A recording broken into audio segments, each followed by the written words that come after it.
Hallo und herzlich willkommen. Heute zeige ich euch, wie ihr die KissFC und im Android-Handy nutzen könnt, ohne immer das Notebook mitzuschleppen, um mal die PDIs einzustellen. Dafür braucht ihr ein OTB-Kabel, ein USB-Kabel, ein Android-Gerät und die KissFC App. Den Link habe ich in die Beschreibung eingefügt. Dann installieren wir erstmal die Kiss App. Die habe ich ja schon bei mir runtergeladen. Verbinden das Android-Gerät mit dem OTG-Kabel. Weil wenn wir das andersrum machen, kriegt die KissFC keinen Strom.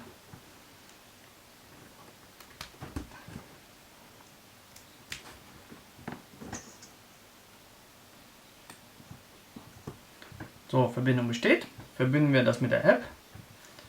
Bestätigen. Siehe da, wir sind drin und können die Einstellung wie auf dem Laptop machen. Okay, danke fürs Zuschauen, bis zum nächsten Mal.